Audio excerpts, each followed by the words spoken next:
ஏன் சித்தி சிரிக்கிறீங்க? இன்னும் கொஞ்ச நேரத்துல அந்த கதிர் கை துண்டு ஆயிடுச்சுன்னு தகவல் வரப்போகுது. அத நினைச்சு சிரிச்சேன். சித்தி, அவ குடும்பத்துல ஒவ்வொருத்தரும் அழணும்.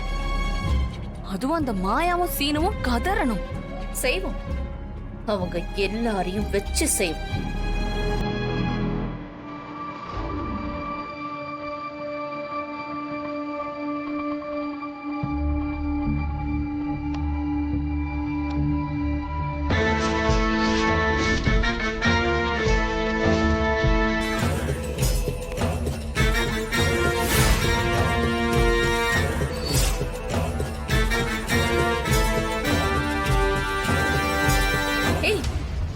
கோலம்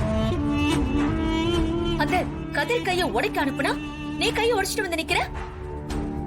நானே பிளான் போட்டு கொடுத்தோம், இப்படி சொதப்பிட்டு வந்து நிக்கிறியே, என்னதான் ஆச்சு? இல்ல மேடம், பிளான் எல்லாம் நீங்க சொன்ன மாதிரி தான் செஞ்சேன். நான் சொன்ன ஆளு மெஷின் சுவிட்சை ஆன் பண்ணும்போது கதிருக்கு போன் வந்து அவன் நகர்ந்துட்டான் மேடம். அவன் அங்க வச்சிருந்த சுத்தி என் கை மேல பட்டுடுச்சு மேடம்.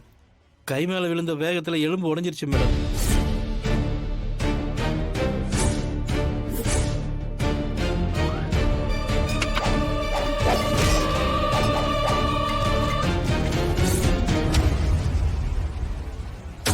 நீ எல்லாம் வாயிலே வடை சுட தாண்டா லாய்க்கு. சொல்லும் போது என்னமோ அப்படி பண்ணிடுவா இப்படி பண்ணிடுவேன்னு சொன்ன.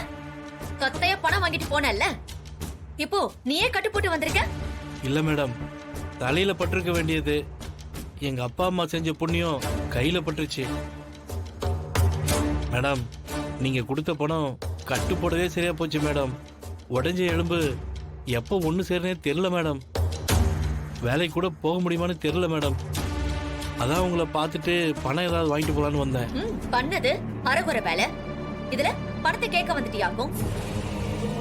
அந்த சுத்தி தலையில படலன்னு சந்தோஷப்பட்டல்ல, இன்னும் கொஞ்ச நேரம் இங்க நின்ன நானே சுத்தி எடுத்து உன் மண்டையில போட்டுருவேன்.